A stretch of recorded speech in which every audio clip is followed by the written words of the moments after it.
মই আজি অসমৰ মুখ্যমন্ত্ৰী আৰু অসম চৰকাৰক এটা বিশেষ দাবী জনাব। মোৰ আহ্বানটো হ'ল যে চৰকাৰখনে বাহিৰত চলি থকা যিবিলাক আন্দোলন, সেই আন্দোলনবিলাকৰ প্ৰতি মন দিয়া উচিত। মুখ্যমন্ত্ৰীয়ে সদায় আন্দোলনক নাকচ কৰিব খোজে, কিন্তু এতিয়া আপোনালোকে জানে যে সচলত ইটোৰ পিছত সিটো আন্দোলন চলি আছে। সচলত বিভিন্ন সংগঠন, বিভিন্ন দল আৰু ৰাইজে বিভিন্ন ধৰণৰ প্ৰতিবাদ সাব্যস্ত কৰি আছে। বিশেষকৈ এটা আন্দোলন আমি ধাৰাবাহিকভাৱে চলি থকা দেখিছোঁ, এইটো হ'ল শিলহাকুৰ উচ্ছেদিত ৰাইজৰ আন্দোলন। অসমৰ মুখ্যমন্ত্ৰী ডাঙৰীয়াক মই পাৰ্চনেলিও এই কথাটো জনাইছিলোঁ যে শিলহাকুত অসমৰ খিলঞ্জীয়া মানুহবিলাকক উচ্ছেদ কৰা হৈছে আৰু 100% খিলঞ্জীয়া।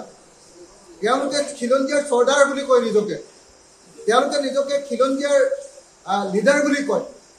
খিলঞ্জীয়াৰ লিডাৰবিলাকে অসমৰ খিলঞ্জীয়া মানুহক উচ্ছেদ কৰিছে শিলহাকুৰ, আৰু শিলহাকুৰ সেই খিলঞ্জীয়া মানুহক উচ্ছেদ কৰাৰ পাছত এতিয়ালৈকে কাকো পুনৰ সংস্থাপন আৰু বেছিভাগ মানুহক এতিয়ালৈকে ক্ষতিপূৰণ দিয়া নাই। আপোনালোকক যদি মই তথ্যখিনি দিওঁ, এই বিজেপি চৰকাৰে 2022 চনৰ 13 মে'ত 160 ঘৰ মানুহক উচ্ছেদ কৰিছিলে শিলহাকুৰ। তাৰপিছত 27-28 ফেব্ৰুৱাৰী আৰু 1-2 মাৰ্চত 2023ত 648 ঘৰ মানুহক শিলহাকুৰ উচ্ছেদ কৰিছিল। 1 পৰা 5 ছেপ্টেম্বৰ 2023ত আকৌ 392 ঘৰ মানুহক উচ্ছেদ কৰিছিল, আৰু 21 ফেব্ৰুৱাৰী 2024ত আৰু 3টা ঘৰ, সৰ্বমুঠ 1203টা পৰিয়ালক উচ্ছেদ কৰিছে। আৰু এই 1203টা পৰিয়ালৰ 100% মানুহে অসমৰ খিলঞ্জীয়া মানুহ, 100% মানুহে খিলঞ্জীয়া। আৰু এই মানুহবিলাকক কোনো জাননী দিয়াকৈ তেওঁলোকক উচ্ছেদ কৰা। তেওঁলোকে কৈছে যে নহয়, water bodies act, the Guwahati water bodies preservation and conservation act 2008 আছে, সেইকাৰণে তেওঁলোকক উচ্ছেদ কৰিছে। অথচ ইয়াৰ বেছিভাগ মানুহে এই আইনখন 2008 চনত এই আইনখন প্ৰণয়ন হোৱাৰ আগৰ পৰা বসবাস কৰি থকা মানুহ। বেছিভাগ মানুহ, চব নহয়, বেছিভাগ মানুহ তাতে বসবাস কৰি থকা। যদি আজিৰ দিনটো আপোনালোকে সকলোৱে জানে যে আজিৰ দিনটোত যদি জিঞ্জাৰ হোটেলখন যদি উচ্ছেদ কৰিব নোৱাৰে, আজিৰ দিনটোত যদি তেনেকুৱা ধৰণৰ যিমানকেইটা ডাঙৰ ডাঙৰ বিল্ডিং যিমানবিলাক আছে, চৰকাৰে নিজে তাৰ তালিকাখন দি থৈছে।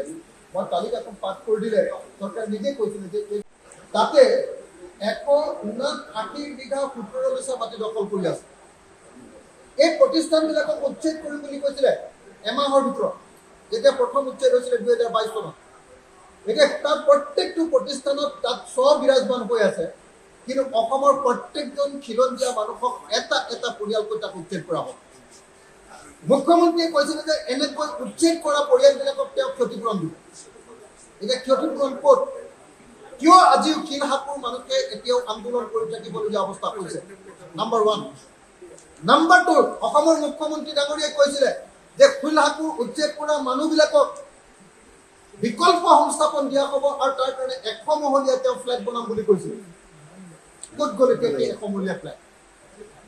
100টা ফ্লেট যে বনাম বুলি কৈছিলে, সেইটো ক'ত গ'ল এতিয়া?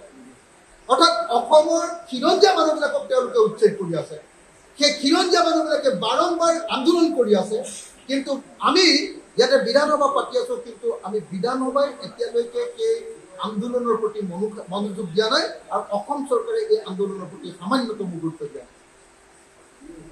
গতিকে খিলঞ্জীয়াৰ চৰ্দাৰ বুলি নিজকে ঘোষণা কৰি থকা অনবৰতে হিমন্ত বিশ্ব শৰ্মা আৰু তেওঁৰ চৰকাৰখনক আমি দাবী উত্থাপন কৰিছোঁ যে শিলহাকুত থকা প্ৰত্যেকটো খিলঞ্জীয়া পৰিয়ালক অনতি বিলম্বে বিকল্প সংস্থাপন দিয়া হ'ব।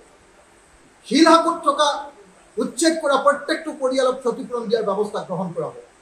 আৰু মুখ্যমন্ত্ৰীয়ে মোক ব্যক্তিগতভাৱে প্ৰতিশ্ৰুতি দিছিলে, ব্যক্তিগতভাৱে, যে শিলহাকুৰ প্ৰত্যেকটো পৰিয়ালক ক্ষতিপূৰণ দিয়া হ'ব, আৰু তাৰ কাৰণে এখন বৈঠক তেওঁ নিজে আয়োজন কৰিব, আৰু সেই বৈঠক আয়োজন কৰি সেই মানুহবিলাকক ক্ষতিপূৰণ নহ'লে বা অন্যথা বিকল্প সংস্থাপন তাৰ ব্যৱস্থা কৰিব বুলি মুখ্যমন্ত্ৰীয়ে ঘোষণা কৰিছিলে।